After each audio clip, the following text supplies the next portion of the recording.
Ku mitendera gyonna bakubiriziddwa okukolera awamu n'okuwuliziganya kisobozese obubaka bwa Ssaabasajja Kabaka okutuuka ku bantu be nga buva waggulu.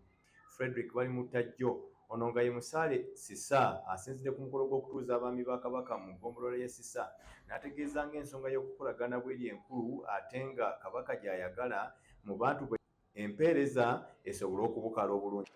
Okuva na leero afuuse omutongole ow'ekyalo Nakigalala era Ssaabasajja Kabaka yamulonda n'ayatula erinnya lye n'olwekyo obeeranga mukkakkamu ng'akomyewo ekiro. Bali mu ttajjo era akuutidde abaami bano okuluŋŋamya abantu ku buwangwa kubanga abatabutegeera bangi abatandise okubuvumirira. Obugenda kubeera bubiri bwengenda obakubiriza. Akasookera ddala twewale nnyo Omuganda okumwawula ku ttaka. N'ekirala tukuume olulimi lwaffe. Ekyokusatu twettanire nnyo bulungi bwansi ku lw'enkulaakulana ya Ssaabasajja Kabaka ng'alamula Obuganda.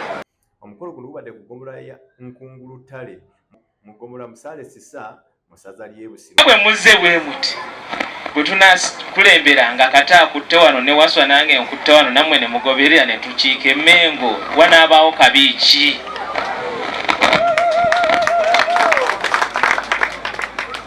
Ssebo Kabaka kulembera Nkungulutale mu bwerufu mu mazima n'obuki.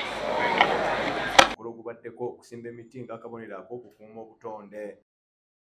Ye ssentebe wa disitulikiti y'e Wakiso Matiya Lwanga Bwanika naye wano wasinzira akubiza abaami bano okunyweza ebyo ebiyitibwa kya Namulondo n'okukola ebyo ebidde eri abantu. Wano ku kintu ekikulu kimu, abantu bonna wano mu Buganda bali kye bali naye batono nnyo nga basimbiddwa Kabaka.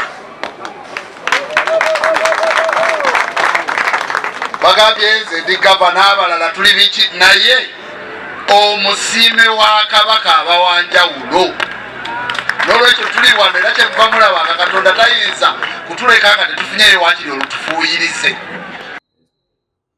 Nabano abaami abatuuziddwa basuubizza okuweereza obulungi.